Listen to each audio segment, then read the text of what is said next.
Hello everyone and welcome to another episode of Real Me and a movie podcast where you didn't really ask for it, but I'm going to give it to you anyways. This is a podcast where I talk about anything, everything, and anything about movies. Listen, if you stumbled across this for the very first time or you lost a bet and someone asked you to listen to the shittiest podcast on the web right now, that would be this one. And you're not really a movie fan, maybe I can convince you to be one. How's it going, guys? I'm Chase Lee and welcome to episode 79. Wow, we're getting up there, guys. Only 21 more to go. Hit that big... well, yeah, 100. Cool, I can count. All right, so this episode, I'm going to talk about a bunch of movie news that popped up throughout the week. A bunch of trailers that came out. I'm going to have my review of Tomorrowland. And then, of course, box office results for the weekend. And then, of course, close this thing out like usual. I have no guests this week because people have lives and they have stuff to do. I do not. So you're stuck with me the whole time, but that's okay. Don't worry, I'll be gentle. So let's start with the news, guys. You guys ready to get your news going? But first, how you guys doing? You guys doing pretty good? Did you guys have a good week? Did you see some pretty cool movies? I'm talking to no one. Okay, no one listens to this. All right, so the first piece of news. And most of these drop on Sunday. Like, seriously, when I get done shooting an episode, guys, like, there's news or trailers that drop on Sunday. And it's like, really? What the fuck are you doing? Why don't you do it before I record it? But whatever. One of the pieces of news that dropped on last Sunday was, Mad Max is getting a lot of critical and, commercial success. Well, somewhat commercial success. But it's boding well for people. Whether you are a critic, a person, everyone seems to really, really love this film. So George Miller was on a podcast, and he was answering questions, and he basically said, I have the next one planned out. And he wants to call it Mad Max Wasteland. Now, I am stoked. Do I know what it's about? Nope. That's kind of the mystery, though, is, Fury Road... The story was very simple. You didn't really know much about any of the characters. You were kind of just plopped into this situation. It kind of makes you kind of decide what happened to these characters. And so maybe in this one we'll get a little bit more backstory of Max and stuff. I actually saw Fury Road again a second time today with one of my friends. And I was telling him, wouldn't it be interesting if Tom Hardy was not Max? Now think about it. Like he opens up the movie. He's got long hair. He's got like a beard, and he looks all shitty. And it's like, he doesn't really talk much. And he's kind of feral a little bit. So I pitched to him. I said, what if Tom Hardy actually came across Mel Gibson's character in a different part of the continent or whatever, and came across like what happened with all three of the Mad Maxes and stuff, and he saw his name tag or something, like a Max name tag on Mel Gibson's character, and that's what he went by, because he doesn't remember his name, he doesn't know where he came from. I think that'd be pretty badass. But that's just my theories on the next one, on a little bit of backstory of Tom Hardy's character. But as far as Mad Max Wasteland, how does that sound?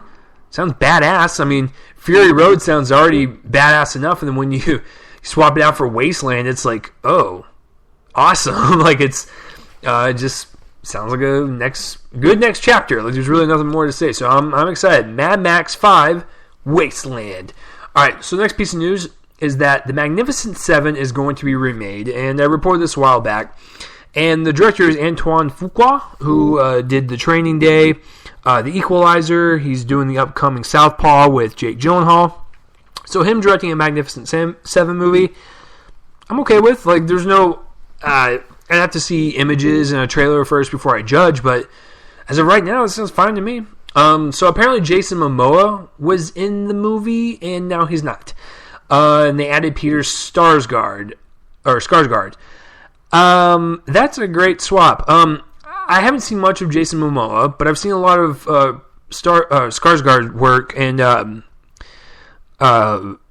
his whole family's talented. Like, because one of them's in a Marvel film, another one was it True Blood? Yeah, I think so. Anyway, his whole family's talented, but I love Peter. I really loved that really small movie that he did in Education with oh shit, what was her name? Hold on, it'll come to me. Oh shit, guys, I forgot her name. Oh, Carey Mulligan. Oh my god. Ugh. Well, I just got back from Fury Road again, so my brain's like mush right now. Yeah, so he was in an Education with her. He was also in Green Lantern. That's some of his more recent work, but he's a really good actor, like some of his older stuff. So I'm okay with this swap. Jason Momoa, like, sure. I heard he dropped out of this because he couldn't negotiate on salary again, and it's like, because this is the guy that was almost Drax the Destroyer in Guardians of the Galaxy, but he asked for way too much money. Marvel turned him away, and they gave it to Batista instead. It's like, what's your deal, Momoa? Like, you're not even established yet. Do not fucking ask for a good amount of pay that, you know, an A-list actor would get if you're not up to that status yet. So, swapping out him for Peter Sarsgaard, it's awesome. So, I'm okay with that. So, great piece of news. Not as great as this piece of news. Roger motherfucking Deakins is going to be the director of photography for Blade Runner 2. Now, this is the sequel to Blade Runner. It's Harrison Ford is going to come back. Ryan Gosling is going to be in it. It's directed by Denis Villeneuve. I probably mispronounced it, butchered it to hell, but who cares? He directed Prisoners, which Roger Deakins also shot. And he also did Enemy, which I really, really love. So I will watch anything that Denis directs, and I will watch anything that Roger shoots. Like, even if you didn't really like the movie per se, or like you thought the movie was okay, everything that Deakins shoots is gorgeous. He shot a lot of Coen Brothers movies, like No Country for Old Men and True Grit.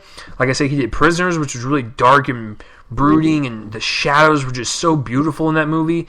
And then he also did Skyfall, which was the last James Bond movie. So the guy is like a master, and he's like super old, but he knows his shit, guys. Like, every movie that he shoots is so gorgeous to look at. He also did Unbroken. I didn't watch Unbroken. Everyone said that movie was okay, but they said it was beautifully shot, and Deakins shot that movie. So adding him to a Blade Runner sequel with Denis Villeneuve, like, directing, and you're adding Gosling in with Harrison Ford, like, this is starting to, like, come out to be a really good movie so far. Like, all the parts and pieces are there. Like, the director's awesome. The cinematographer is a genius. You're adding Gosling already in a cast with Harrison Ford. Guys, this could actually be a really good sequel. So I'm actually looking forward to Blade Runner 2 now even more, knowing that Deakins is shooting it, because it's going to look so damn good. So if you're a fan of Roger Deakins' cinematography like I am, you will definitely want to see Blade Runner 2 now, or at least be semi more interested than you previously were. So, the last piece of news is that Simon Pegg was on, it was either a talk show or a podcast, I forgot. And so basically, they hired him to write, like, he basically revealed it. They hired Simon Pegg to write Star Trek 3, because I remember when I talked about this on an earlier podcast, which I'm totally for, because Simon Pegg, he's a very witty writer. He's very smart. He co-wrote Shaun of the Dead, The World's End, Hot Fuzz with Edgar Wright. So he's a very good, kind of quirky, witty, funny, engaging writer. So what did he reveal? Basically, he revealed that he was hired to write the third one because Roberto Orci, who wrote the first two, Paramount said that the first two were too Star Trek-y, and they needed the third one to not be that. Okay. I'm not like the biggest fan of Star Trek. I mean, I didn't really care for the TV shows or the movies or whatever, but I really like what J.J. Abrams did to kind of revitalize this franchise, because it was a dying cow that was out in the middle of pasture, and someone was about to shoot it down before J.J. decided to resuscitate it back again to life and have people really care about Star Trek. Too Star Trek-y. What in the fuck does that even mean, Paramount? Like, do you even know what you're talking about? Like, so what if that's so dumb. Like, what if Kathleen Kennedy, who is the president of Lucasfilm, what if she told JJ doing Star Wars 7, like, ooh, can we kind of dial that back? That's a little too Star Wars-y. What the fuck does that even mean? Like, too Star Trek-y? You're so dumb, Paramount. And on top of all that, they said Paramount is doing this because they want like $1 billion franchise like Marvel, and they're trying to like, you know, expand and make it a universe. It's like, you guys are thinking too far ahead. Why don't you just make a good movie that you know you're going to make profit off of and give us a good story? That's all we want, is a good story, a good movie. And then you can make your money back and, you know, go swim like Scrooge McDuck in your fucking vault. What? Seriously? You're so concerned about making a franchise, just make a good movie and 2 Star Trek-y. Like, I don't even know what to say. What does it mean? You want Spock to do less Vulcan greetings? Like, what the fuck do you want? Like, 2 Star Trek-y? You're fucking... shove a dick up your butt. Seriously, I don't know what to say to this. 2 Star Trek-y. Wow, Paramount. Thanks. Like, I guess us liking the first 2 J.J. Abrams movies, I guess we were just 2 star... We liked it because we like the Star Trek-iness of it. No, because we like it because they're fun movies. God, what the fuck, Paramount? Seriously. I'm still excited for the 3rd one, but don't make comments like that, you fucking idiots. Okay, so that's it for the news, guys. Kind of short this week, just 4 stories. If you want to comment in a place to upload my voice, let me know what you think about the stories I just mentioned. Now let's get to the trailers. Listen, I'm counting them right now, and there's 10 of them. Yeah, there's 10 trailers. I'm going to blaze through most of them pretty fast, unless there's something to really talk about. Okay. 1, 2, 3. Here it is, trailer time, guys. Number 1, Maze Runner 2, The Scorched Trials. Did not see the first one. Second trailer looked like a young adult novel, post-apocalyptic, dystopian future movie. It looks like everything else. I'm really excited to see Hunger Games, but I think after that I'm going to be done with young adult dystopia movies for a while. So, yeah, I guess if you like the first Maze Runner, the second trailer, or the sequel, first trailer is out for you. Second trailer is the second trailer for Pixels, and this is the Adam Sandler, Josh Gad, Peter Dinklage, and Kevin James movie, where they basically send a rocket full of games, the alphabet, maybe a couple songs to the outer space to basically, if someone comes across it, like from another life or another planet or whatever, sorry guys, they can get the capsule or whatever, and they can kind of learn our culture, our history, our language, etc., etc. And so basically, these aliens or whatever take the games that were in there and use them to their, use them as like because they think it's a threat or something. So they make Pac-Man and Donkey Kong like real life, and they're really huge, and they destroy stuff. Listen, I did not like the first trailer. I gotta admit, the second trailer was actually pretty cool. I'm not going to rush out to see this. I'm really not. But the second trailer is fine. And it's definitely a step up from the first trailer. The only reason I would see this movie is because I like Josh Gad and Peter Dinklage a lot. I've given up on Kevin James and Adam Sandler, so I'm rooting for the other 2 guys. So, maybe I'll have more positive reviews than negative this time for Adam Sandler. I don't have any hope for it, but the second trailer is definitely a vast improvement. There's a lot of cool shots in there. There's a lot more funnier moments, and the only problem is, like, I don't know who this movie's for. Because when you watch the trailer, it's kind of violent, it's kind of destructive, and it looks like a fun summer blockbuster movie, but is this Jack and Jill dumb PG comedy for children, or is this PG-13... every other movie Adam Sandler's done? So I don't know. Is it for teenagers or for kids? I don't know. So I guess when we find out the rating, I'll tell you guys. But it's kind of confusing. I don't know who it's for. But the second trailer is a vast improvement. Still don't want to see it. The next trailer is from writer director Max Joseph, which is he's one of the co-hosts of the Catfish TV show. And he directed and wrote this first feature film of his called We Are Your Friends. It stars Zac Efron. He's basically a DJ going through life and just wants to make music and make money, and he meets a woman and okay. The trailer was okay at best. It's really anything we haven't seen before. I will say it's shot well. I like the way it's shot. It's kind of got this cool like guerrilla documentary vibe, but it's not a documentary. It's a real life film. But it's not like found footage handheld or whatever, but it's got like a kind of like a documentary look. So I don't know, it looks kind of cool the way it's shot. But as far as the story goes, it looks very basic. I really, to like the bottom of my ball sack, hate the title of the movie. We are your friends. Like, that's how the fucking announcer says it at the end of the movie. It's like all techno and shit. And yeah, I get it because he's a DJ. Ooh, how cute. But no, like, we are your friends. What a very bland, unimaginative title. Like, I don't know. Why don't you call it DJ whatever his name is, or like just his name, or that would have been more creative than We Are Your Friends. You couldn't call it anything else. It just sounds like, I hate to say it, but like an MTV movie. Max Joseph. Listen, I'm a fan of you on Catfish, but why in the fuck is this called this? And your trailer just looks okay, so I don't know. Since it's got Zac Efron on it, I'll probably check it out because I do like him as an actor. I like his dramatic stuff. I even liked his role in Neighbors, so we'll see. The next trailer is from Warner Brothers, and it's Bat Kid Begins. This actually played at the Dallas International Film Festival. Did not see it. It was just one of those I missed. This is a documentary of the kid that I forgot what disease it was. I apologize, but I think it was cancer. And his last wish, if you will, was to be Batman. And so I think it was in San Francisco. What they did was they basically dressed up people like they were in a Batman comic. They had villains, and they dressed this little kid up to be Batman, and they called this city Gotham, and they had the kid go save the day and save people and stuff, and as his like last wish before the disease would inevitably take him over.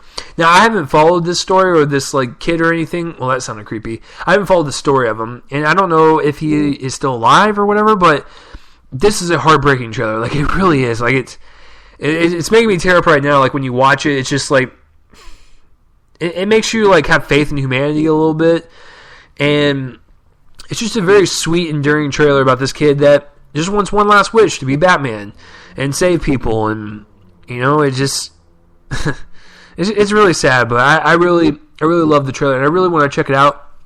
I really wish I checked it out at Dallas International Film Festival, but I couldn't. But it looks really heartbreaking. It looks very genuine, very human. I love those types of stories. So, Bat Kid Begins. Check it out. The next trailer is Amy, and this is the documentary of Amy Winehouse. And I think this premiered at Cannes Film Festival. The one, or Cannes, whatever the fuck it is. The one that's in France right now. It's going on right now. And I think Amy played there.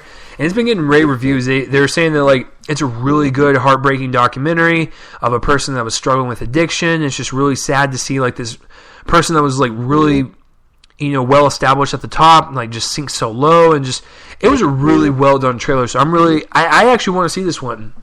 Documentaries don't really get me enticed unless the subject matter is interesting. Like Bat Kid Begins, that's a really interesting documentary to me.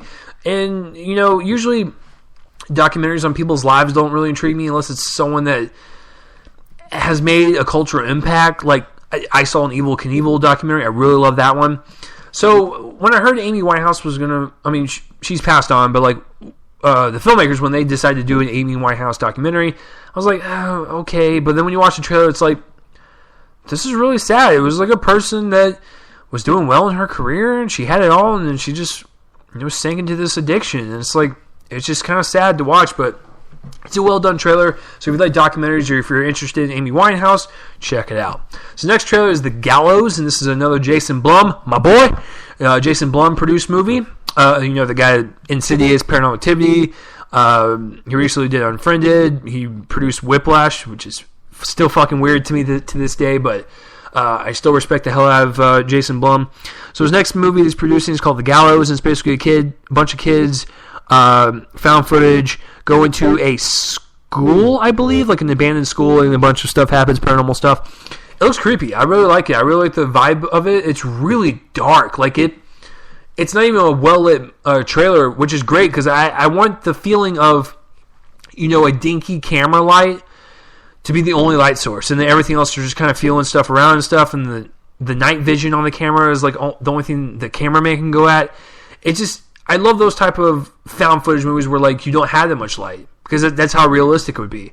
So the gallows looks really creepy. I will watch anything Jason Blum produces unless it's like something like Ouija, and I just like, no. But for the most part, I will watch anything he produces because he's a very smart producer. He has made some shit movies in the past, but some people have bad days at the office. So the gallows looks really creepy. Oh, you guys hear that? Another plane has gone by. If you guys don't remember, I live next to an airport, so that's why there's airplanes all the time. So the next trailer is Cooties, and this has Rainn Wilson, Lee Winnell, the guy that co-wrote Saw, Insidious, and he's pretty much James Wan like producing partner. Who else was? Oh, Elijah Wood. It looks so funny. Basically, the setup is it's a bunch of teachers and stuff at the school, and it's an elementary school, and all the kids get infected, and they turn into zombies and stuff, and they're killing kids and whatnot, and it just looks so funny, and it looks so right on. Like, this trailer, it nails the exact tone like this movie should go for. It looks like it could be the next Shaun of the Dead. It's got that vibe to it. Like, it looks awesome.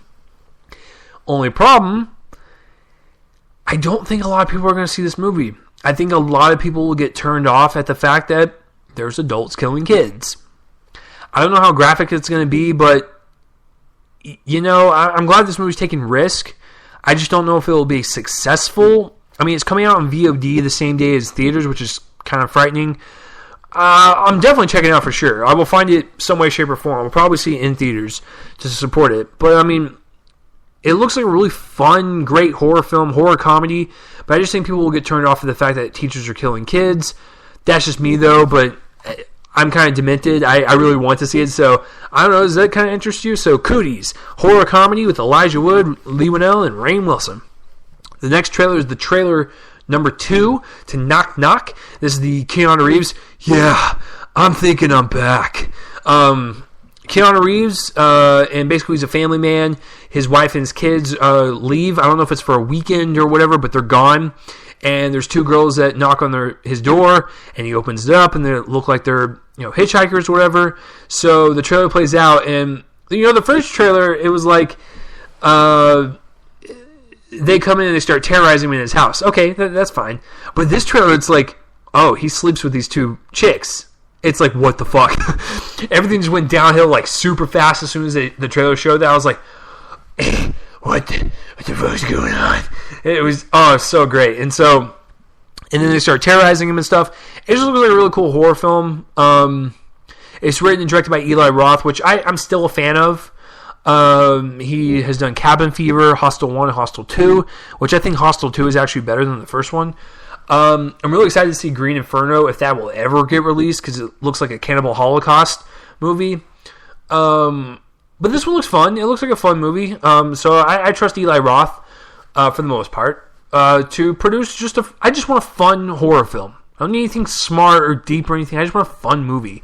So Knock Knock, the second trailer with, yeah, I'm thinking I'm back, with Keanu Reeves, is up right now. I'm sorry, that's from John Wick, and I really love that line in the trailer. Like, when I saw the trailer for the first time and he said that, I was like, damn right, Keanu, you're fucking back, man. You own that shit. So, next trailer is the second trailer for Black Mass. And if you guys remember me reporting on Black Mass, the first trailer when it came out, this was the one with Johnny Depp playing Whitey Bulger, the most notorious, feared, violent gangster in U.S. history. And the trailer was basically a dinner scene of Johnny Depp sitting across from a guy, and he's eating a steak, and he's like, that's the best goddamn steak I've ever had. And he's like, tell me the secret. What do you put in it? And the guy's like, soy sauce, he's like, garlic and a hint of soy sauce. And he's like, that's it? He's like, I thought that was a family secret. And it turned quick. And it's like, this is the type of character Whitey Bulger was. He was the type of guy to whether you didn't know whether he was going to shake your hand and smile at you or fucking shake your hand and shank you. So, the second trailer is amazing. It's just like the first trailer where it's like, there's so much atmosphere, and you can feel the acting presence from fucking Johnny Depp. Finally! I've been waiting for a movie for him to finally fucking shine and not wear makeup. Grant, he is wearing makeup and a hairpiece and everything in this, but it works for this character. He looks terrifying. He will be nominated for an Oscar. I can tell you that right now. Like this, he's so terrifying in these trailers. I cannot wait to see Black Mass, Whitey Bulger movie, Johnny Depp playing him. He is back, baby. And this trailer was a total fucking knockout of the park. It was amazing. And the last, but certainly not least, final trailer. The reason I put Black Mass in this movie is my final ones to talk about because I really love this trailer. It's a minute long, but it just gets me super stoked because I love the subject matter. That would be Steve Jobs. This is the movie starring Michael Fassbender as Steve Jobs. We have Seth Rogen as Wozniak. Kate Winslet's in it. Jeff Daniels. It's directed by Danny Boyle, which is the guy that did Slumdog Millionaire, 21 Days Later, Sunshine. The guy is like a really 127 Hours. Like he's a really good director. He just really knows how to focus in on characters and story. And it's written by Aaron fucking Sorkin. Oh, I fucking love this guy. He's a brilliant writer. When you watch The Social Network, every piece of dialogue that comes out of characters' mouths, they mean something. It's intriguing. It keeps your attention. It is direct attention-grabbing writing. And I love Sorkin and everything he has done for this industry. I have not checked out The Newsroom yet, but I definitely will because Jeff Daniels is also in that. So I've heard good things. But this one is a minute long, and all it is just it's basically a bunch of voiceovers, and we see the last shot of the trailer. Michael Fassbender's on stage greeting a bunch of people, probably about to give a seminar, and I mean that's really it. As a trailer, it's kind of like it does what it does. It's a teaser. But I'm just super excited because I love the cast. Michael Fassbender looks great as Steve Jobs, and Seth Rogen looks great as Wozniak. I have to say this. I don't know if he listens to this, but one of my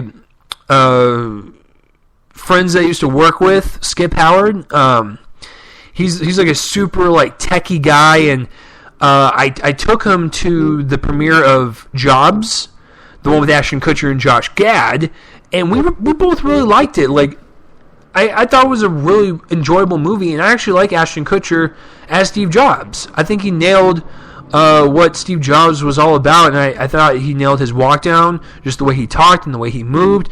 I thought it was a really good movie. I'm looking forward to Steve Jobs even more, the one with Fassbender, but the one with Ashton Kutcher was fine. And me and Skip liked the movie. I don't understand, like, why this movie's getting so much shit. Like, I don't fucking know, man. Like, people just rag on that movie so much, and I'm looking forward to Steve Jobs for sure. But I will say that the one that we've had before wasn't all terrible. I actually kind of liked it. So that's it for the trailers this week, guys. Yeah, that's it. 10 fucking trailers. Comment in the place to upload my voice and let me know what trailers you thought were the best this week, or which ones you just hated, liked, loved, whatever. Just let me know. All right, so. Whew. I'm already out of breath, guys. I know I gotta work out. So here's the main movie review of today's podcast. Tomorrowland. This is the new Disney movie, and it's written co-written and directed by Brad Bird. It's also co-written by Damon Lindelof, who also did Prometheus, which I really love. I don't know why people hate it. And he did Lost. He wrote a lot of episodes for Lost. So basically, this movie is described as follows. Bound by a shared destiny, a teen bursting with scientific curiosity and a former boy genius inventor embark on a mission to unearth the secrets of a place somewhere in time and space that exist in their collective memory. Really not much to go off of, and even one of the genres in the fucking description is mystery. Well, guess what? It's a fucking mystery because if you just read that, it's kind of very vague. And even all the trailers up to this point were like, this is pretty vague. So, it stars George Clooney, Britt Robertson, which I haven't seen her in anything, but she was in The Longest Ride, the Poop Nicholas Sparks movie that came out a couple months ago. Didn't see it, but it looked like poop. Hugh Laurie's in it, which is great because I haven't really seen him in many movies after House wrapped up. So, Hugh Laurie, do more movies. And then the one Tim McGraw's in it as the dad to Britt Robertson's character, Casey. And then there's a character named Athena, played by a little girl named Rafi Cassidy. She was amazing. Like, she was my favorite character. She was a really good actress for her age. Like, holy shit, she's got a future. And then Catherine Hahn's in it, which is awesome. Listen, ever since Step Bros, I've had like a huge crush on her. So, Catherine Hahn, if you're listening to this podcast, please come on my podcast. I really adore you in every movie that you're in.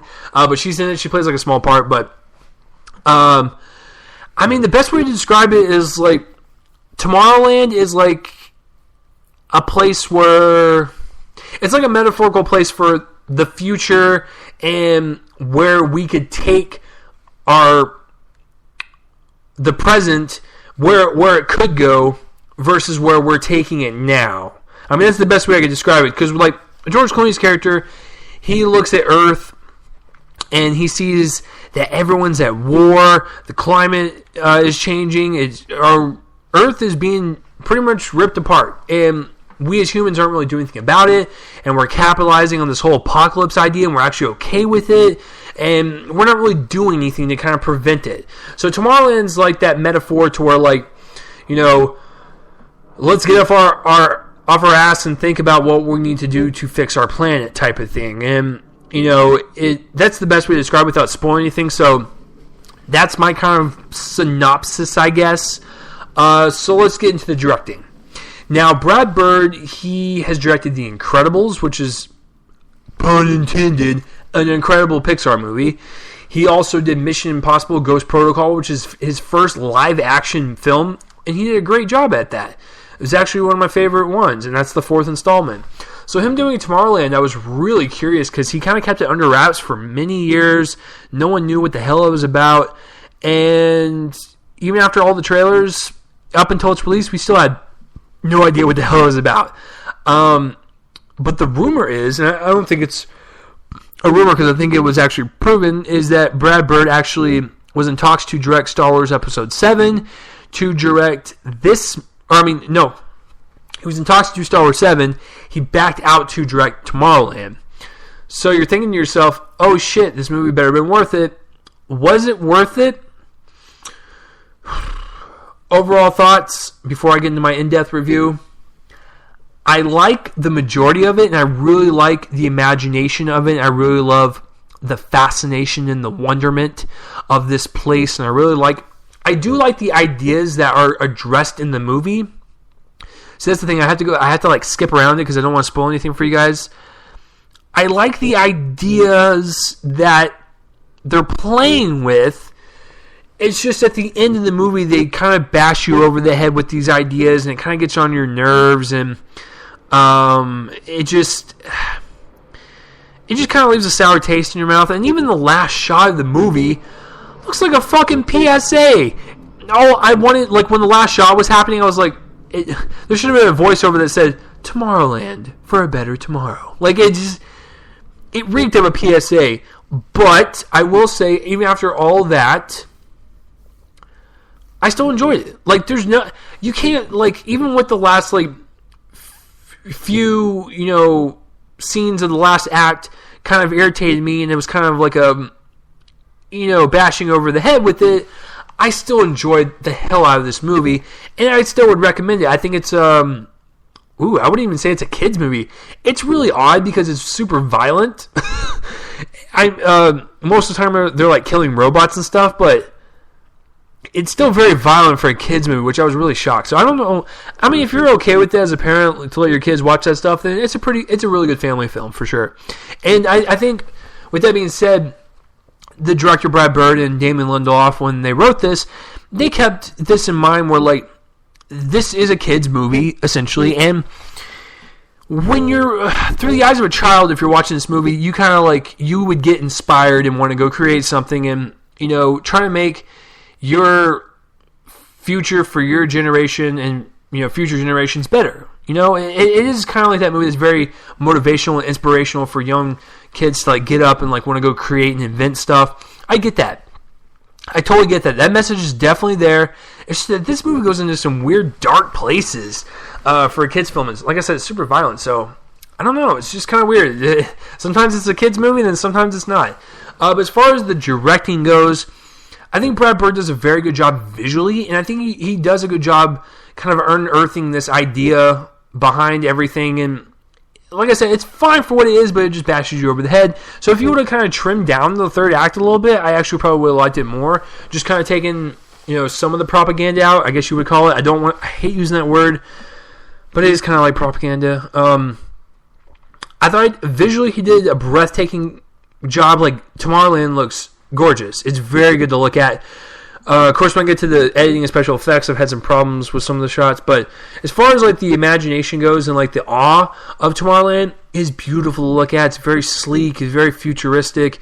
It just looks really, really good. And I have to attest that to Brad Bird's vision. It's amazing to look at. And as far as the story goes, like I said, I love the first 2/3 of it. It's like this really cool action thriller, and we have no idea what's really going on. And we're kind of kept in a mystery like these characters are. And I really like that. Brad Bird really created this unique kind of action thriller. It was something completely different than what we've been used to from a Disney film and just films in general in the past couple weeks. So it was something really different, and the whole third act kind of fell together. But as far as like the whole overall direction, I really love the first 2/3. I love the idea behind it. It's just it does kind of go overboard with its message. It's visually stunning. So Brad Bird, good job, sir. As far as the writing goes, the writing is good. It's just the message. Like, once again, it comes down to the fucking message.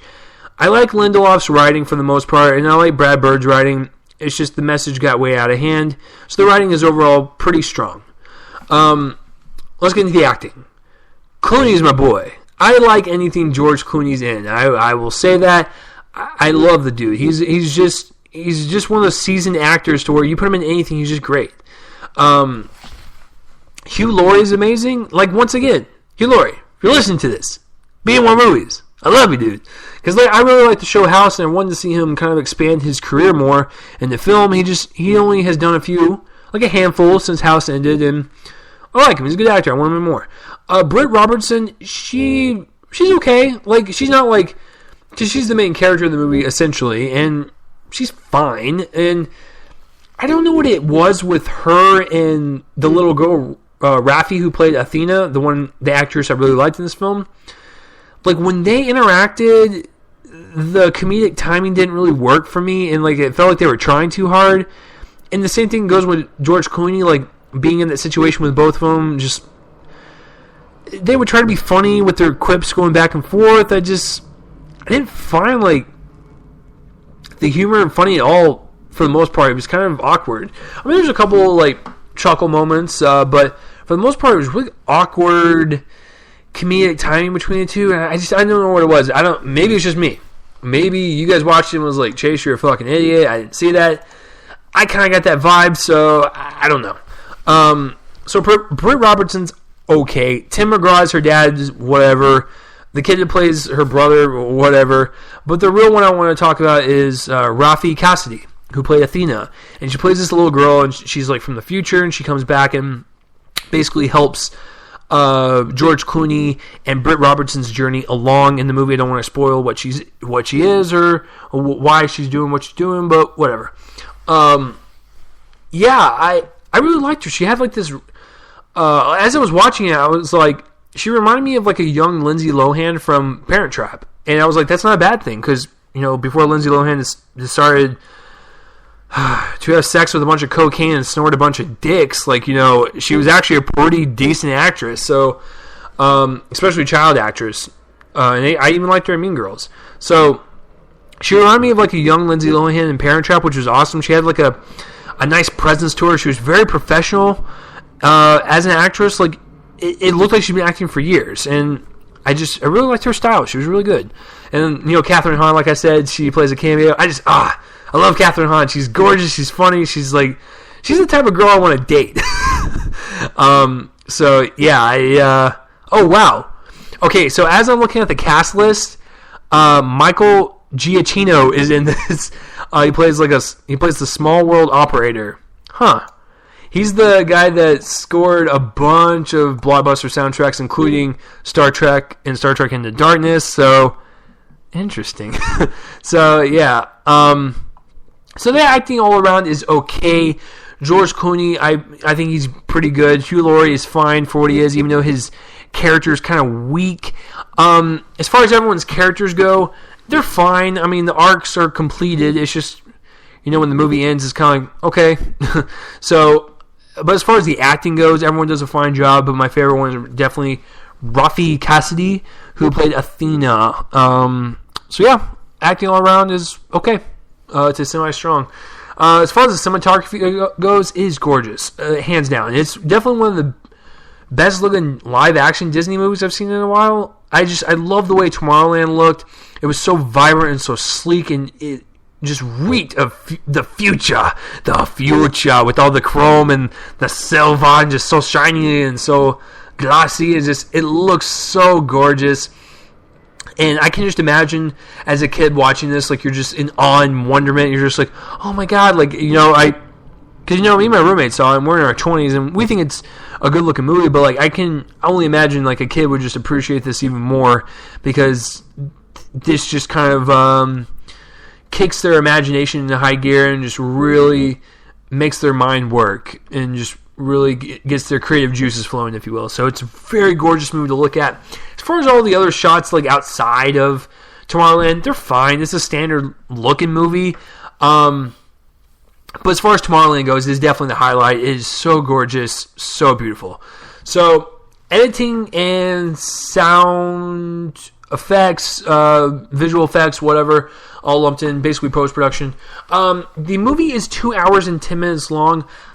I personally did not feel a drag because I love the first 2/3 of the movie so much. I was so intrigued, and I was very curious to see where these characters were going. What was this thing they were going after? Very, very enticing movie. It was great. It was very intriguing. So I thought the pace and the rhythm was dead on. I think it was a really fast movie because I was just so invested in it. But then when the third act happens, and it's kind of a less than stellar ending that you wanted, you're kind of taken back a little bit. It kind of slows down a little bit, but other than that, it's very well paced and it has a nice rhythm to it. It's just very engaging. So as far as like the visual effects go, they're breathtaking. Sound design, I actually really like the sound design. This is something I don't really say much, but I like the way everything sounded in Tomorrowland. It was very futuristic, very robotic, but it had that very clean sound as well. So it sounded really good. And okay, before I get into my score, Disney, if you're listening to this, listen. I realize that you bought Lucasfilm for $4 billion and you want to make every Star Wars thing imaginable and you want to make your money back. I understand that. But in Tomorrowland, there is a Stormtrooper, there's R2-D2, Han Solo, because this isn't a spoiler, but there's a part in the movie where Britt Robertson's character goes to a kind of like a geeky comic book store, and there's life-size figurines in the background, and it's like, Disney, we get it, you bought Star Wars, but you don't have to fucking shove it in everything. And even when the bad guys in Tomorrowland, when they were chasing after George Clooney or whoever, they would shoot their ray guns or whatever, and it had the lightsaber sound effect, and it's like, Disney, we get it, you purchased Star Wars. So I kind of noticed that. It was kind of funny. But overall, guys, I really love the first 2/3 of it. It's a very engaging movie. I think your kids would like it for the most part, but it is very violent and very kind of odd. There's some odd things for a kids movie to be in here, but I really like the acting in it. It's a very solid, fun, blockbuster movie with kind of a weak ending. It's kind of a message that kind of bashes you over the head, even though I get it. I totally get it. It's just a very nice visual treat and something different for the kids or your family to go see during the summer. So overall, I would give it a 7 out of 10. I think that's a fair score to give this movie. It's just, the ending and just the message kind of really bogged it down for me. But it's still a very enjoyable movie, so highly recommend it for your families and something to see during the summer. Considering the fact that there aren't many fucking kids movies coming out, because next week is San Andreas. The next week's Insidious 3. The following week is Jurassic World. And then Inside Out doesn't come out for another month from now. So, yeah, this is technically the only kids movie out there. So I think your family would enjoy it. So yeah, 7 out of 10. That's my thoughts on Tomorrowland. If you have seen Tomorrowland or want to, tell me how bad it sucks or how much you liked it, whatever, comment in that place, roll up on my face and let me know. So yeah, Tomorrowland. Let's get into the box office numbers, shall we? I'm going to pull her up on my computer. Okay, and just real quick to reiterate, I'm only doing my usual Friday through Sunday estimations. Now, since this is Memorial Day weekend and they'll count tomorrow and it's going to count as a 4-day weekend, I'm just going to count what is given to me right now, Friday through Sunday, as it is given. So, let's see. What are we doing here?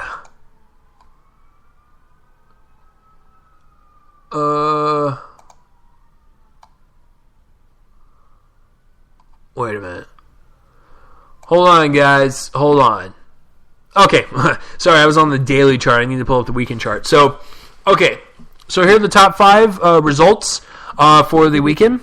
Number 5, Avengers Age of Ultron made $20 more million this week. Good job.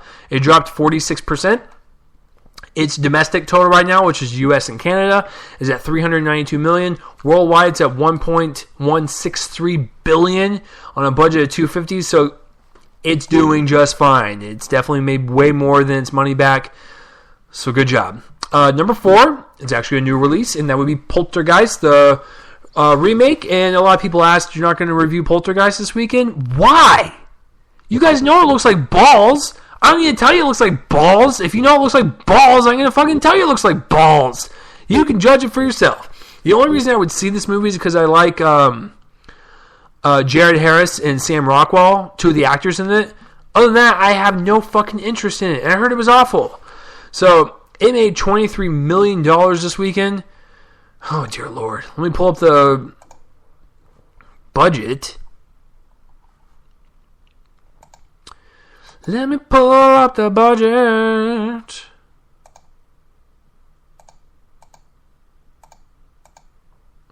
Huh.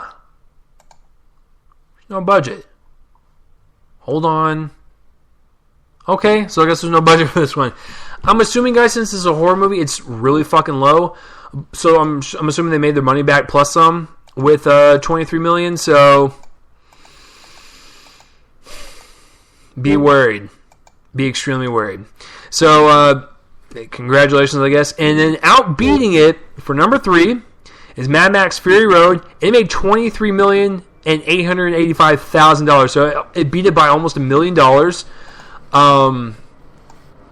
So Mad Max right now is sitting at $87 million domestic and $164 worldwide. Kind of worrying because its budget's $150 and they need to make about $300 to break even. It's kind of worrying a little bit, but it only dropped 47%. So in its second weekend, it's not bad. I mean, that's roughly around the same percentage Avengers dropped, and it's been out for 4 weeks now. So number 2 is Pitch Perfect 2 with $30 million. Damn, this thing's a juggernaut. I'll probably go see it eventually, but I'm not paying full price. I'll see it matinee. But right now, domestically, it's at 117. Worldwide, it's at 179. Let me see if its budget is on here. What the fuck? I'm using like a different website. I guess it doesn't have a budget like it normally does for Box Office Mojo. Dumb. Because Box Office Mojo doesn't have them up right now, which is stupid. They usually have them up by way earlier than this. I thought the budget was like $30 million. So either way, they're fucking killing it.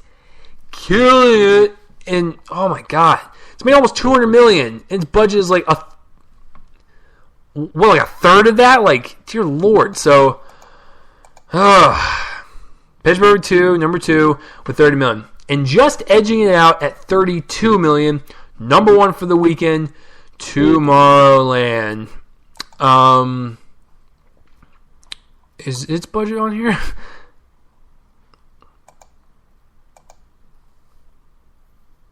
Wow. They don't have the budget on here. What the fuck? Okay, I'm gonna guess like 100, 120 million.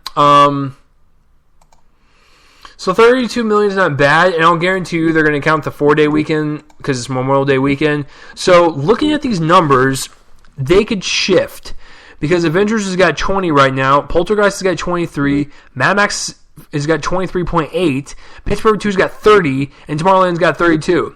So all of them are within 10, 12 million of each other. Like that's the gap is 12 million. Everything else falls in between that. So tomorrow everything could change. Poltergeist could be above Mad Max, which I hope it doesn't. Pitch Perfect 2 could be above Tomorrowland. Like, I don't know how they're going to judge the 4-day weekend, but as of right now, the 3-day weekend looks like that. But with the numbers coming in for Monday, they could project it to be way different. So, I don't know. It's very interesting. But those are your numbers for the weekend, guys. Guys, we reached it. We reached the end of the episode. You happy? You sad? You're probably happy. So, thank you guys for listening to another episode of Real Me in Colon, a movie podcast, episode 79 for Tomorrowland. We talked about a bunch of trailers, news. I want to thank you guys for listening. You guys are awesome. If you guys want to follow me on Spreaker here, you can click that follow button. Just click that follow button, and you can get up to date on when I go live, when I post these things, everything. I'm also on iHeartRadio, so you can find me on there as well. If you guys want to follow me on Twitter to get random shit, it's at Real Chase Lee, REEL Chase Lee, all one word. If you guys want to like my Facebook fan page, it is Real Reviews with, or Facebook.com/Real Reviews with Chase Lee. If you guys want to subscribe to my YouTube channel where I post these podcasts, movie reviews, short films, music videos, I have a bunch of random stuff on there.